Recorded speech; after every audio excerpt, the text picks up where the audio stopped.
frère Baxing nous raconte une anecdote. Il y a bien des années, nous avions fait une réunion en plein air. Puis, nous sommes allés à l'hôtel pour prendre une tasse de thé. Tandis que nous étions assis là, j'entendis la voix de Dieu me dire « Va de ce côté, donne un évangile à l'homme qui se trouve à cet endroit. » En le voyant, je dis en moi-même et au Seigneur « N'as-tu pas vu sa moustache ?» J'étais en effet absolument certain qu'il allait refuser d'entendre l'évangile parce qu'il portait une telle moustache. Je croyais perdre mon temps en m'adressant à cet homme. Mais la voix me talonnait. « Vas-y. » Mais vas-y donc. Craintif et à moitié contracté, je me décidai et lui tendis un évangile en tremblant. « Qu'est-ce que c'est » demanda-t-il. « C'est l'évangile du Seigneur Jésus-Christ, monsieur. »« Quoi, l'évangile ?»« Mais c'est la Bible tout entière en ourdou que je veux.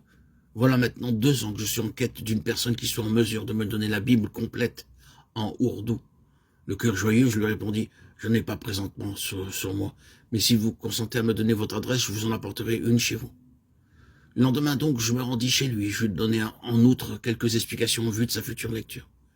Il était tellement reconnaissant et avide de connaître la parole de Dieu qu'il me paya non seulement la Bible, mais me donna encore des gâteaux en abondance, me servit du thé. C'est ainsi que j'ai eu le privilège de lui annoncer le salut.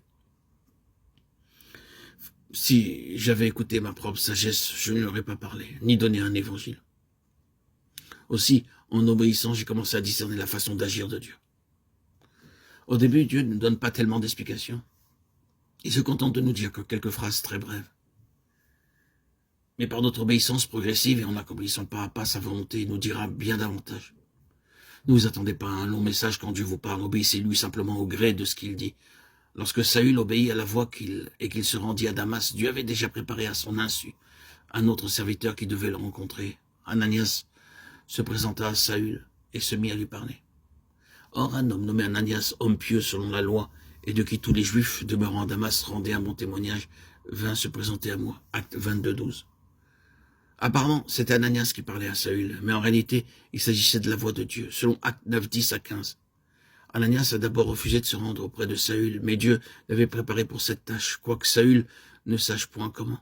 Lorsqu'Ananias arriva auprès de Saül, il lui transmit le message divin, car il ne s'agissait pas des paroles d'Ananias, mais de celles du Seigneur Jésus-Christ, qui s'adressait à Saül. Et ainsi Saül fut désormais Paul. Ananias lui déclara que Dieu l'avait accepté, et Saül le crut. Il aurait pu avoir des doutes à ce sujet et dire « Oh, j'ai causé tant de peine au Seigneur Jésus. » Pendant toutes ces années écoulées, combien de disciples n'ai-je pas traîné en prison et en d'autres lieux? J'ai blasphémé contre le nom du Seigneur Jésus-Christ.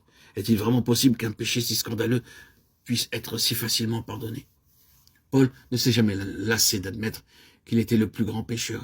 Il crut tout simplement lorsque le message du Seigneur Jésus-Christ vint à lui de façon tout ordinaire par le moyen d'Ananias. Mes péchés ne sont plus, pouvait-il dire. Le Seigneur que j'ai persécuté m'a choisi. Il m'a reçu. Il m'a accepté. Il ne m'a pas seulement pardonné, mais il a fait de moi son témoin. Il désire que je voie sa gloire, que j'entende tous les jours sa voix. Peu de gens croient aux paroles de Dieu. Saül aurait pu dire « Comment sais-tu, Ananias, que mes péchés ne sont plus ?» Non, il ne posa pas une telle question. Mais il accepta sans tergiverser, croyant au Seigneur Jésus-Christ qui lui parlait au moyen d'Ananias. C'est ainsi que le Seigneur parle à travers ses messagers, ses serviteurs et ses témoins. Vous pouvez reconnaître par le biais de votre conscience que les paroles dites par quelqu'un en un lieu donné n'ont pas été des paroles ordinaires.